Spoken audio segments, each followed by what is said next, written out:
Hello guys, welcome back my YouTube channel. Tu ni pha na in sei do no mu chu ai le imadang a hipun tu la ya het so ke jin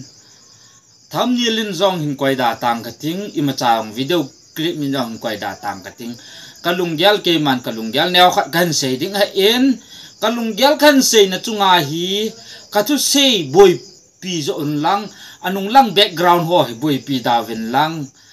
kay to say bo se e na gyal ko apun lang hilaw chun subscriber ho hi nga khong taw na khat hen ten ateng le chi YouTube channel la hi nong lut masat pen hi le ichka kai official line nong lut masat pen le like share subscribe nei bol pin lang chukit le ka thu sei hi na ngai chai masangin comment hin bol dan lang na ngai chai te le nang man jong na lung gyal hin sei dingin kan te min he a hi ta le phát chu agi sang zep hiu tan sun phát ho le hin sei the hen han la phát le ni ko he a khom tho en na tong mi gi ji na ki to ji le de bangin zong video kin siam man pon tu phát tan kan siam manin so pi pat to ki pam le jengin tu ni pha na ka sei do nom chu le kang gui ko ma iso pi ho na go hon ko len ta khat sim do ding ati win gam le se len ta ahin hongon in zanga in zagu khopi so ding ati o en chilai chung chang thu a hi gel dan miam lung gel za chom chi ang tan lung kham om le jeng tan ke ma jong kalung a khamin ke ma kalung kham banga he mi pi ho jong lung kham deu hi ti hi ka ging chan kata sanin chi chun tu ni pha nen lam kai ho chu do na nyau khat kan nei no men tu ni pha na su pyo na go hon hitabang thil go nen go nu ep system ham ep am ti chu agi he pu nu nau chapang khang dong ten agi thiam thei pu a hen la e ho che ka hitabang thil go hung ki gung he thil pha wa hung su bun ti ti jong he lam kai hon nagial du he kata sanen hitabang thil go hung ki gun he evet le naga te khu akilung khat non gon jong an gung ta ba le an gon do the thil a hi ji en tu ni pha nin emi e ho hau so wa jong he lunggel neu khat be inei the de win kan tiam no men ha a ji chu e ho in khu pi khu isa ting leo gam le se de izo un ikicho asa un khu chaga ho in hlom cha cha ni chengon hidi chun hin khu emangon amen asum le pai anei zo lo ji in na khu a jong a chen nom le wang a cheng zo lo mi hem tam ta om ji in le lo ki cho a in mun lo mun ki cho bol he a phat le wa ngen e ho gen the ten a ki zo zai ji pon a ji na ga ten tu nya free a ho mun o ten tam ta hong cheng lu the ha cho he ni khat le khu chu hong pi thin teng le mi hem chu atam teng le mi hem chu boina a ahung uma ne chinto ding ti alung gel nei te ngon le aha asaji in tu ni pha nen a hau so vin jong hitabang lunggel inei ho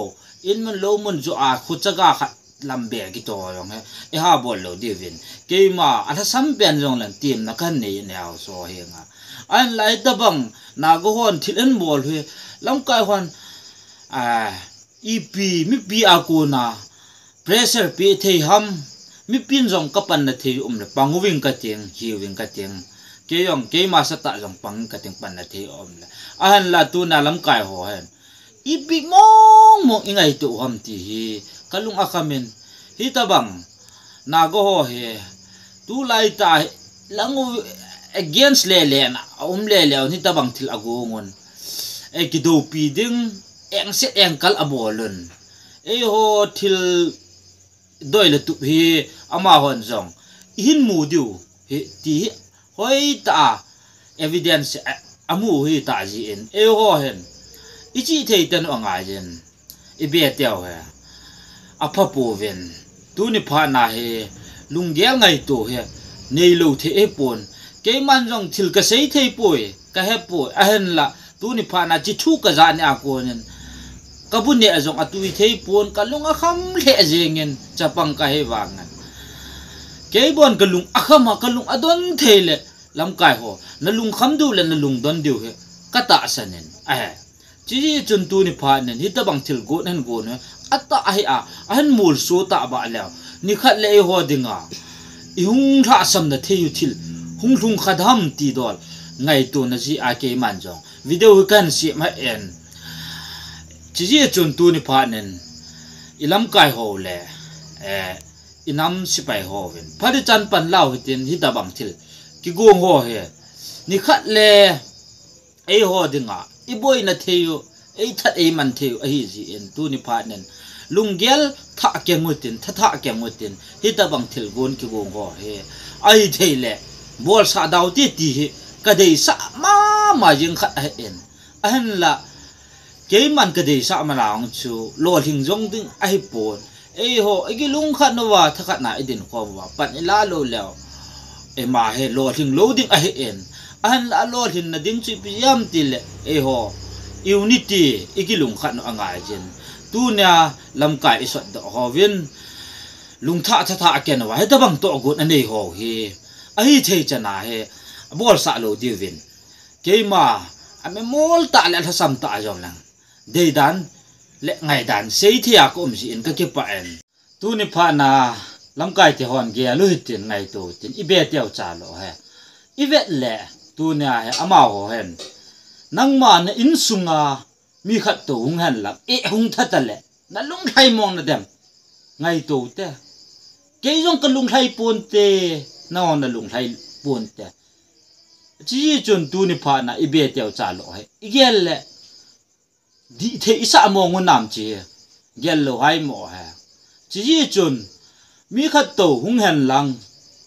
na tab ko ng chun hung tha ta le bu ni ki hon nom na dem cha na ki om nom na dem wo an jing gong no hon nom lo de tai chi tiang na ki da de tai tu ni khu a cho na ki na gam le se na in sung chu na ki da a mun cho ma na chen ding ai ta chi ni ko chung lung the en tu na social media ai mu bang wa I be teven tu nin hitabang thil gon ma to hen pan ta ven ma to hen pa no en mol so law ni khat le ama to pat no ni khat le e ho dinga I boy na hung I the en tu ni pha na I sei do no ma chu a hele mi khat to hung han lang ma to hung pan han lang ateng le nang ham ke ham chieng ka ting ma to ga pan ma to ki pat na ban chu wat leng ma to pan pa chu lung hang lo ding kham chu gel lo hai mo ha tu nya ma to hung pat ta ye wa chu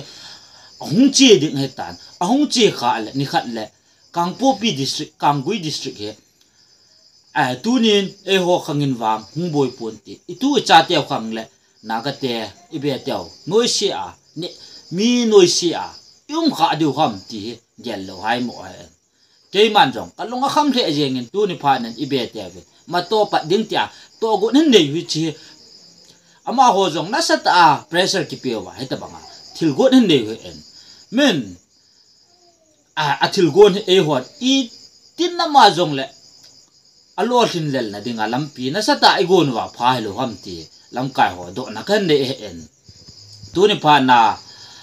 ama ho ni ti a thil agon he I vet le ama ho ding in thil pa cho me en khonung le e ho dinga ka na hung hi khadram ti ngai to lo hai mo khonung le na tu na cha akana a hi kha cho mi nu mi pa mi pu hi khat dinga cho thasit ta apu ne atu ne akan po chi chon mi nu mi pa di ta mi pu di ta hi the na diu chon tu ne lung tha kyang utin tha kyang utin pan lao te ti cho ka sei do en ten tu ne pha na mi na gel wal ngai lut wal a ki sei ho sei hil the en sei hil le ki ha thia mo ten tu ni pha na sei do chu hi chan chu en ten ananga ya anawe ho zo se pha chum na la ma chal na nei mai ta ka ki pa